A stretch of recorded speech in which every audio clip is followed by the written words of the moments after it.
Está con nosotros nuestro primer invitado de hoy, es Noemí Ceballos, manager senior de la firma Andersen Tax and Legal. Bienvenida, Noemí, un gusto tenerla nuevamente en estos micrófonos. Para ponernos en contexto, Noemí, ¿cuál es la tarifa actual del impuesto a la salida de divisas y cómo se prevé su reducción? Buenos días a todos los oyentes, gracias Javier por la invitación, un gusto para mí estar aquí. La tarifa actual del impuesto a la salida de divisas es del 3.75%. A partir del 1 de febrero, el presidente, a través de un decreto ejecutivo, estableció la rebaja. Anteriormente estaba en 4 puntos. Pero es un impuesto que se crea en el año 2007 con el propósito de evitar la salida excesiva de dinero del país. Tenemos que recordar que en el año 2007 era otra realidad. No habían tantos controles como hay hoy, como se han venido intensificando en el tiempo. Y claro, lo que se buscaba era que las empresas, las personas naturales, no sacaran dinero excesivo en Ecuador y evidentemente al momento que saliera del territorio ecuatoriano perder el control de ese dinero en el exterior.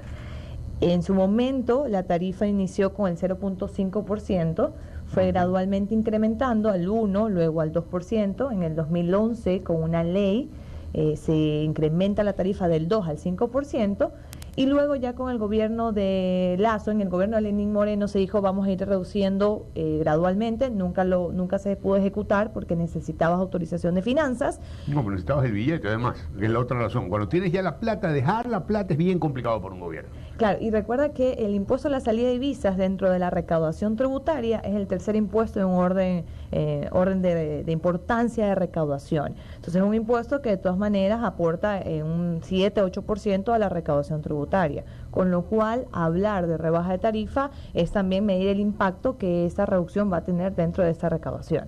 Estamos conversando con Noemí Ceballos, manager senior de la firma Andersen. Cualquier inquietud que tenga sobre tributos, por favor, son bienvenidas en nuestra página de Facebook Live o en Twitch. Bueno, ¿qué significa la declaratoria de inconstitucionalidad de la Ley de Fomento Ambiental para efectos del impuesto a la salida de divisas? Esa es una ley que se promulga en el 2011 y resulta ser que en esa ley se incluyen varias cosas. Dentro de las más representativas, el impuesto al banano. Recordemos que el sector bananero tiene un impuesto único. El sector bananero tributa en función de las ventas por las cajas de bananos que exporten o que vendan localmente. Y adicional, en esta ley, como les comentaba, se incrementa la tarifa del ISD. Pasa del 2% al 5%, es decir, se incrementó en 3 puntos. Resulta que en esta ley, digamos por la forma en cómo fue concebida, no respetaba ciertos principios, y es en el 2022, a inicios, en enero, febrero del 2022, se declara la inconstitucionalidad. ¿Qué significa eso? Significa que tiene que volver, digamos, las cosas que estaban previstas antes de esta ley a el momento en donde se promulgó la ley. Eso significa que a partir del 2023, diciembre 31, que también ha coincidido el presidente con su decreto ejecutivo, la tarifa del ISD vuelve al 2%. Eventualmente también habría modificaciones respecto del impuesto del banano. Del 3.75 al 2, ¿hay escalón o nos vamos directamente de 3.75 a 2 en diciembre? ¿O hay algún escaloncito en el camino? No, va a haber rebaja progresiva. El 3.75% va a estar vigente hasta el mes de junio. A partir del 1 de julio, la tarifa será del 3.50%, 3.5%. Ya, y julio, agosto, septiembre, octubre. ¿En octubre vuelve a bajar a 3.25 o solo diciembre va al 2? No, nos mantenemos al 3.50 hasta el 30 de diciembre del 2023. El 31 de diciembre del 2023 pasa al 2% automáticamente. Ya, y del 2 al 0, ¿cuánto tiempo nos falta para llegar? No, eventualmente estaría fijada en el 2%. ¿Pero por qué la inconstitucionalidad entonces 5 inconstitucional y 2 no? No, lo que pasa es que se deroga la ley del 2011 que lo que hace es incrementar la tarifa. Ajá, okay. No declara inconstitucionalidad del impuesto como tal, por tanto el impuesto sigue existente. Okay. Aquí un oyente dice, Gustavo Echeverría, el ISD es necesario, estamos dolarizados y el único desincentivo que exige a la fuga de divisas es el ISD. No es verdad que es un impuesto a la entrada de divisas, pues la salida de divisas por inversionistas están exentas. salen 30.000 millones y las importaciones totales son 17.000 millones, quedando 13.000 millones, de los cuales no menos de 5.000 millones son fuga de divisas. Ese es un punto muy interesante, porque efectivamente, como decía, todos los impuestos cuando se crean tienen un propósito, porque toda ley tiene que estar motivada, tiene que haber un análisis detrás. Y efectivamente, cuando se crea este impuesto, que fue en el 2007, no habían los controles, como indicaba hace un momento, que hay hoy. Con lo cual fue una medida para evitar esa salida excesiva.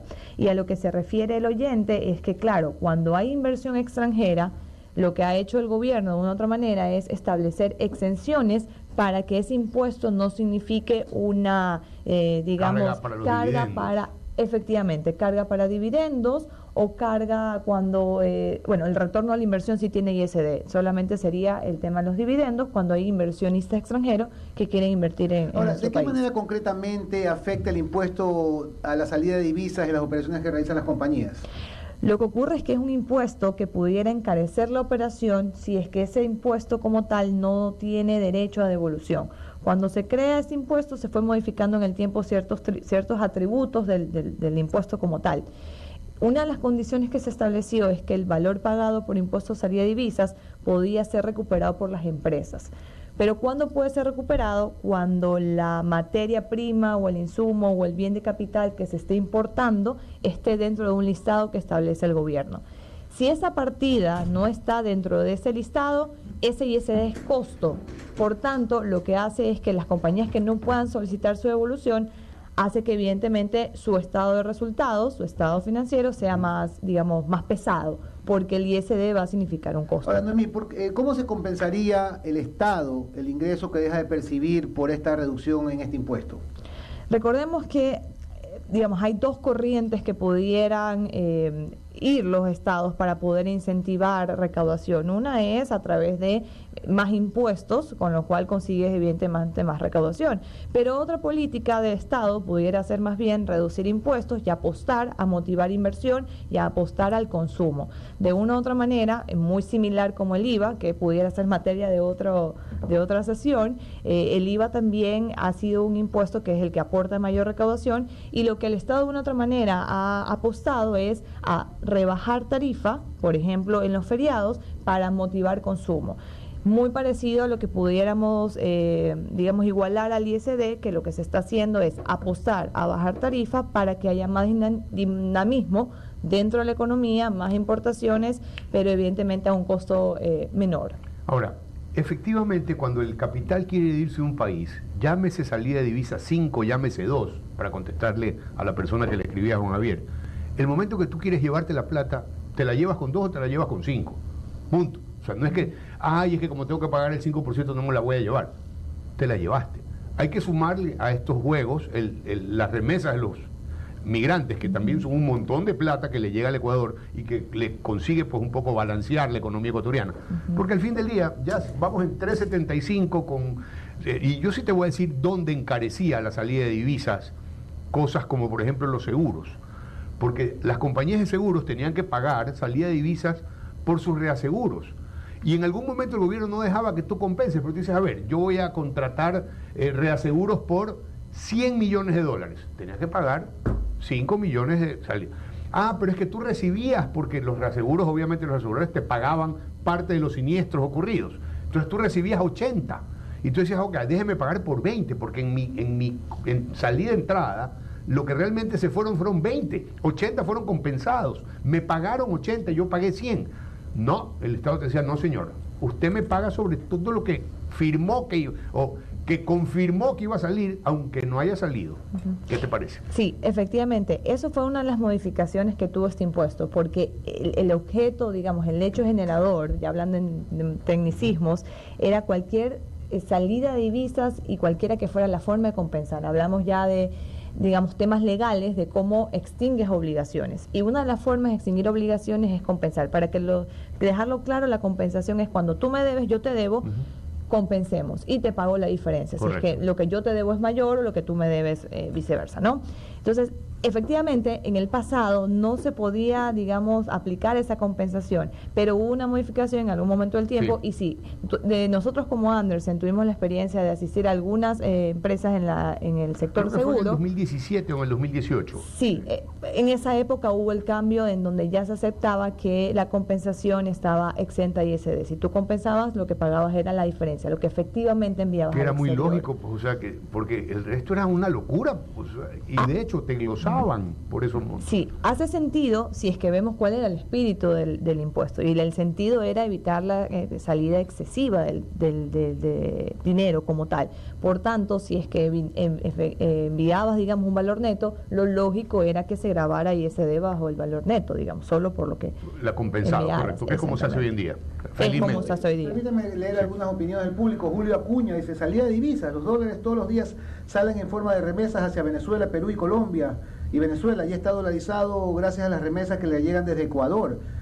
Julio Acuña, excelente programa. Rocheli Villasís, buenos días. Este gobierno debería escuchar más a quienes lo elegimos. En los hospitales no hay medicina, no hay reactivos para los mínimos exámenes, etcétera. Mismas quejas. Sí. O sea, son las mismas quejas. Luis Rodrigo Tabango dice: el control está bien, pero no solamente el comercio. ¿Cuánto dinero salió por actos de corrupción y cuál fue el monto recaudado por ello? José Luis Larrea, excelente programa. Yoli Ordóñez: ¿en qué beneficia al Ecuador el hecho de que cueste menos sacar dólares en nuestro país, en parte por migrantes extranjeros a sus países de origen? No, a ver, cuando tienes avión ecuatoriano, léase Falcon, y lo llenas de billetes y lo mandas a Dubái, ahí no pagas nada de salida de divisas, que es uno de los usos para que supuestamente tenía el avión en la época del innombrable. O sea, el avión tenía unos vuelos no justificados en donde ni siquiera el SRE llamado al capitán de la nave a decirle: oiga, ¿cómo así se iba usted a Dubái con el avión sin pasajeros? ¿Qué iba adentro? Porque obviamente sí se ha de acordar. Y a alguien le entregaban el billete. Pues, o sea, esa es la manera como sacas divisas. El ISD debería ser del 10% y bajar el IVA al 9%. ¿Cómo? Tu opinión. Esteban, Bienvenido. llegó. Strike 2. Multa. Strike 2. Juan Javier, Eduardo y a toda nuestra audiencia. Calamidad doméstica hoy día, lamentablemente tuve un percance en la casa. Percance, se quedaron pegadas las sábanas. No, para nada.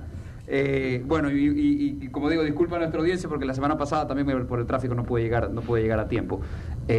Noemí, conversando sobre este impuesto de salida de divisas, algo que interesa bastante a los viajeros siempre. ¿Cuánto puedes sacar cuando estás viajando, por ejemplo, en avión a cualquier país saliendo del Ecuador? ¿Cuánto puedes llevar en tu bolsillo, en tu billetera, en tu maleta? ¿Cuánto se debe llevar por grupo familiar? Porque siempre hay una confusión, la gente dice: me van a cobrar impuestos, no me van a cobrar impuestos, y si es que te descubren, porque realmente es un control aleatorio, no es que está ahí el SRI después de aduana, sino que está una persona que de repente te dice: ábrame la maleta, y si te descubren, ¿cuál es la multa y cuál es la consecuencia? Pero un punto de orden: al país llegan más de 4.000 millones en remesas, salen alrededor de 600 millones en remesas, las cantidades que salen al ser remesas son menores, sí. Son menores, sí. Promedio de 200 por persona, y eso no paga ISD.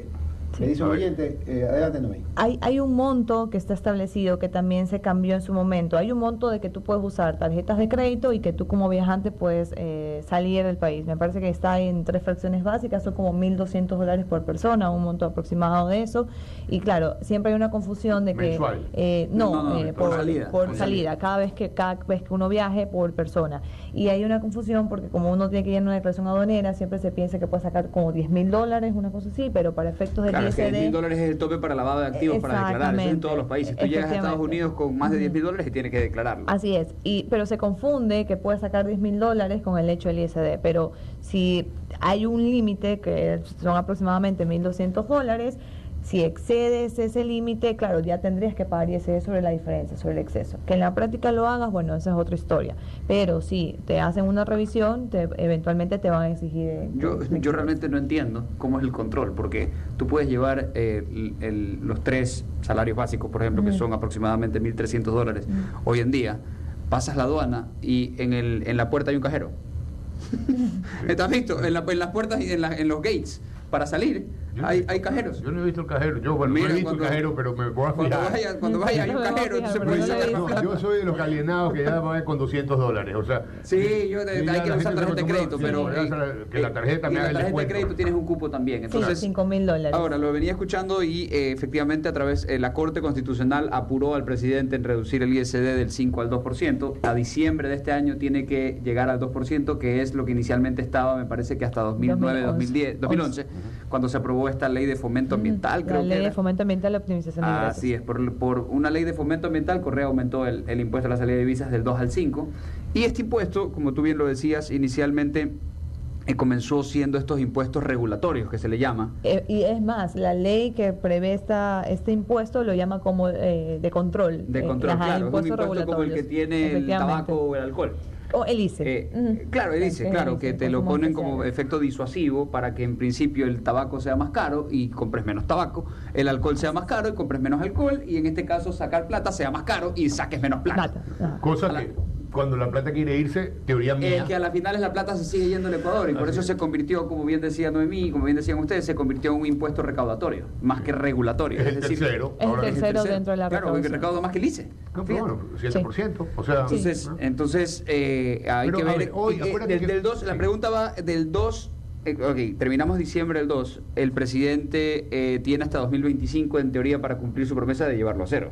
Porque ya no tiene ninguna obligación para reducir del 2 al 0, sino que ya simplemente su potestad mediante decreto, ¿verdad? Claro, efectivamente. Es más, si hoy no se hubiese hecho nada, al 31 de diciembre hubiera vuelto al 2%. Aquí el gobierno está apostando en reducir la tarifa durante el 2023. Pero porque nos pasó una ley tributaria muy importante, acuérdate que fue eso pues a finales del 2021, en donde con la anuencia de UNES pasaron esta famosa ley tributaria por el Ministerio de la Ley, Ujú. en donde a todo el mundo le debitan en el rol de pagos ya. A ver, ¿cómo ha impactado eso el bolsillo de las personas, Noemí? De forma muy importante, porque lo que se hizo fue cambiar la tabla de impuesto a la renta a personas naturales y claro, se hicieron niveles más pequeños, Disminuyeron la la deducibilidad. deducibilidad de los gastos personales y sí, estamos hablando de que si antes pagabas uno, ahora pagas dos, es decir, en ciertos casos se ha duplicado el valor del impuesto que ha pagado. Ujú.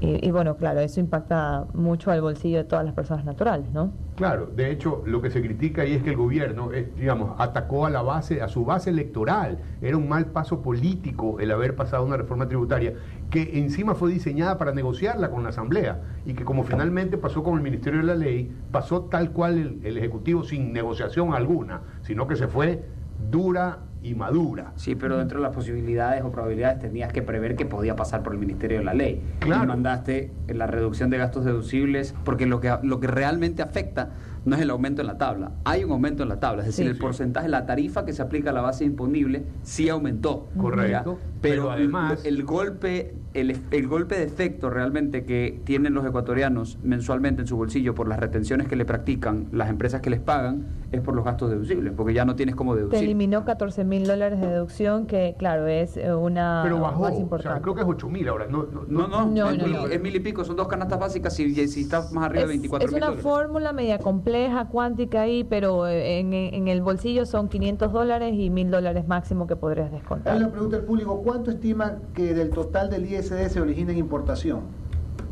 Es que lo recaudado, digamos, es todo por importaciones. O sea, hay una parte de consumo, efectivamente, pero lo primordial dentro de la recaudación es que sea de importaciones. No hay datos exactamente de cuánto es por consumo y cuánto es por las importaciones que hacen las empresas, pero lo principal es las importaciones como tal.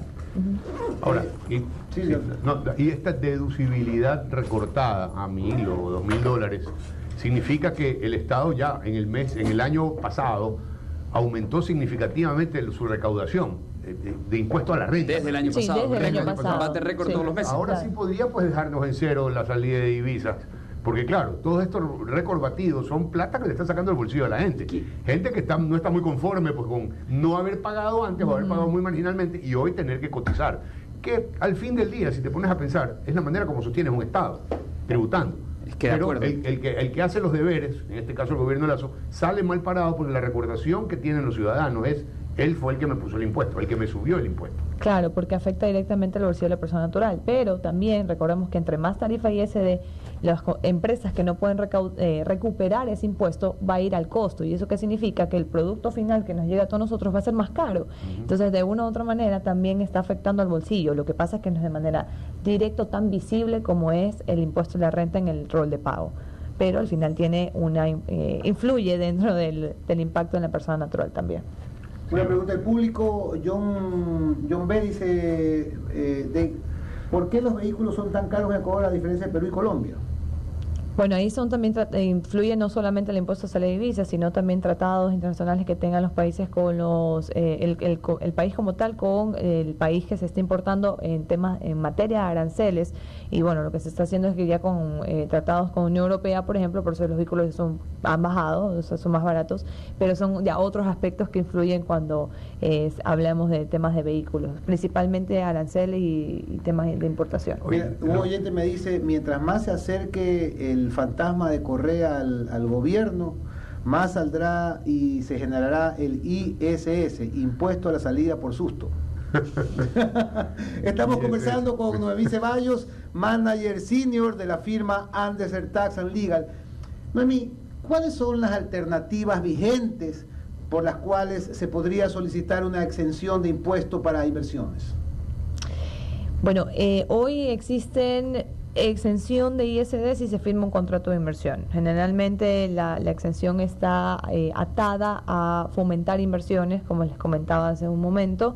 Y bueno, si uno es una empresa que quiere importar bienes para montar una fábrica, para montar una planta, eventualmente podría suscribir un contrato de inversión con el Estado y por tanto solicitar la exención del impuesto a la salida de divisas en el momento que pague esas importaciones.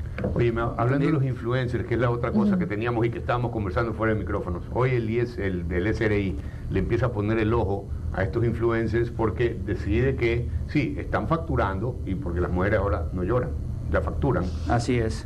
Y como están facturando, el SRI inmediatamente dice, a ver, ¿dónde está? A mí no sabe si es seria, reírse. Por favor, pónganse serio, que la invitada está aquí, que no la tienen desconcertada. Pero es verdad, Noemí está facturando también por toda la oportunidad que estos micrófonos le dan a Andersen para conversar, para exponer las ideas tributarias.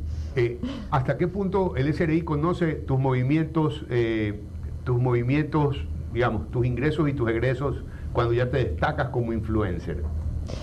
Sí los puede tener a través del movimiento bancario. Generalmente las administraciones obtienen información principalmente de cuentas bancarias y al día de hoy existe un reporte que tienen que hacer por el CDS, justamente por el intercambio de información y que va al Ecuador como tal está adherido al Foro Global de Intercambio de Información. Las instituciones financieras anualmente tienen que reportarle información al Servicio de Rentas Internas, con lo cual pudiera cruzar todos los ingresos que están teniendo. Y yo diría no solo influencers, porque ese es un nicho, pero aquí hablemos en general que son personas que están percibiendo ingresos y que no están pagando sus impuestos en la medida que corresponde. Porque no solo son influencers, eso es como categorizarlos. Yo diría todas las personas naturales e incluso empresas. Lo que pasa es que las empresas pudieran ser más formales, pero sobre todo personas naturales que no estén pagando sus impuestos. Es que no declaran ni siquiera. Evasión es cuando no declaras, pero cuando declaras menos es elusión. O sea, de alguna manera estás eludiendo. Depende. No, la elusión no. Perdón que... A ver, yo también soy abogado. Sí, por supuesto. ¿Cuál es la elusión? Evasión es cuando se da, realmente no se llama evasión sino defraudación tributaria, se da cuando tú declaras falsamente algún impuesto y hay varios supuestos ahí, cuando tú engañas a la administración.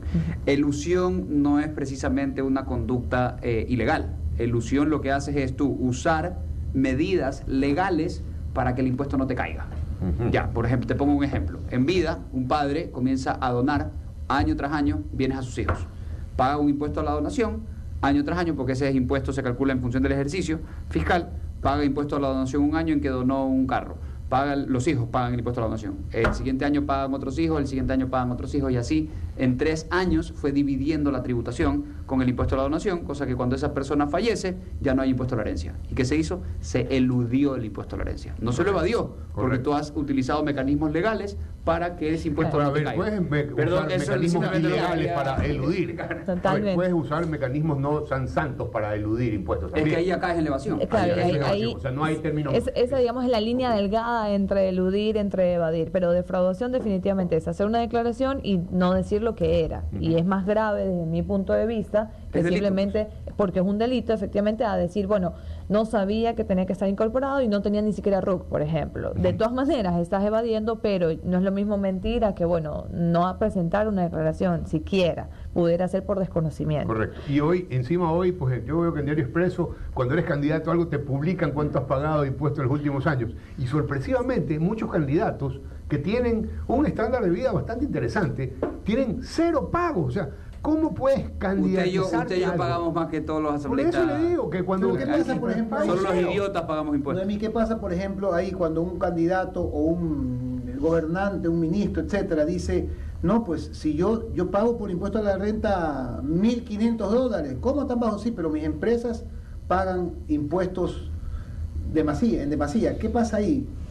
Eso es un tema muy interesante. Primero que entiendo, cuando estás postulando para ser un funcionario público, hay declaraciones juramentadas que haces, una declaración patrimonial en donde reflejas cuál es tu patrimonio, y hay ciertas limitantes para poder ser un funcionario público, que es...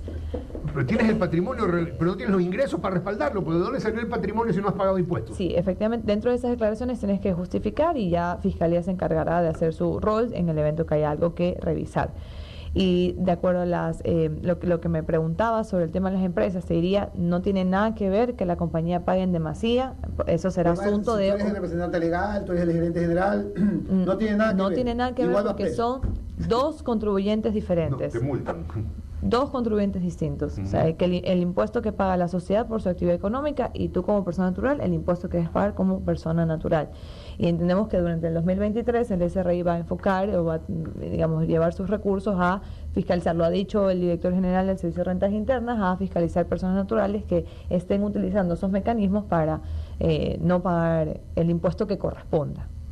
Que cada caso es distinto, porque y realmente si haces una verdadera labor investigativa, en lugar de simplemente poner la página del SRI que sale cuántos declarados de impuestos, lo cual a mí personalmente me parece una barbaridad. Uno no debería poder ver cuánto paga la gente de impuestos, sino con una justa causa y con autorización de alguna autoridad competente, al menos administrativa. Eso no sucede, creo que en ningún país del mundo, solo aquí, en donde inclusive el presidente publicaba en las sabatinas la declaración de impuestos de la gente para reírsele. Ahora bien, el problema también resulta porque, por ejemplo, tú tienes una compañía, o tú tienes varias compañías, y tú tienes que ver ahí si es que esa persona recibe sueldo de la compañía. 1. Si recibe sueldo de la compañía, tiene estas retenciones famosas, por tanto va a tener que pagar impuestos. O si es que no recibe sueldo porque es representante legal, por ejemplo, o administrador y accionista, tendrías que ver el estado financiero de la compañía, si efectivamente tuvo pérdidas, para que así no se reporte luego dividendos, o no se repartieron dividendos. Entonces es un tema bastante más complejo que simplemente preguntar, oiga, ¿por qué usted pagó $20,000 un año y pagó $1,000 el otro año? Y te dicen, bueno, porque yo pago a través de mis compañías, y mis compañías no tienen la suficiente, este año no tuvieron la suficiente plata. No, hay una explicación bastante más compleja que debe haber detrás del tema. Claro, pero en la mayoría de los casos lo que ocurre es que su costo de vida está a través de la sociedad, y eso es lo que está fiscalizando, o se debería enfocar la administración, o lo que ha dicho que se va a enfocar, porque aquí el punto es que la compañía está pagando los gastos que de él debía pagar, y que para poderlos pagar necesitaba ingresos. Explico. Entonces, claro, lo que dicen es, ¿para qué voy a recibir yo el ingreso si me lo puede pagar la sociedad? Con lo cual, la sociedad aprovecha un gasto deducible, está bajando su base fiscal, y la persona natural no reporta ingresos. Entonces, creo que por ahí, en esa línea, va enfocado el tipo de control que ha mencionado el ente tributario que va a enfocarse, ¿no? Que va a realizar. De acuerdo. Y esta aseveración que hizo el señor Briones del SRI, en donde ahora ellos tienen asistencia y tienen acceso a las cuentas en otros países, sobre todo en paraísos fiscales, donde muchos ecuatorianos eventualmente tenían sociedades o estructuras societarias montadas para efectos de herencia o para evasión tributaria, ¿hasta qué punto ha afectado a los contribuyentes ecuatorianos? Es decir, ¿hasta qué punto le ha movido el piso a la gente que tenía las estructuras y que dice, las voy a revelar porque si no las revelo igual me las van a encontrar? Claro, la información que tenía el Servicio de Rentas Internas motivó a que contribuyentes que no estuvieran regularizados del todo accedieran a este régimen que estuvo vigente hasta el 31 de diciembre del año 2022, que conversamos ya en alguna ocasión el año pasado. Y ya pasó. Y ya pasó. Se cerró. Y lo que hizo el Servicio de Rentas Internas, una vez obtenida información, cuando se habilitó el intercambio, es empezar a notificar a contribuyentes pidiendo justificativos de estos activos que estaban en el exterior. Lo que eventualmente ocurriría durante este 2023 es que continúen, supongo, con controles similares de justificación de activos que no están reportados. Claro, seguramente van descremando, van de más a menos. El que más tenía, pues va primero y luego van para abajo. Claro, y ahí ya depende de cómo destinen los recursos del Servicio de Rentas Internas para enfocar las revisiones. Bien, Noemí Ceballos. Muchísimas gracias, Noemí Ceballos, manager senior de la firma Andersen Tax. Y la veo regia, además de regia, impecable, porque ella lava la ropa con Foca, el único detergente biodegradable de venta en el país, importado desde México.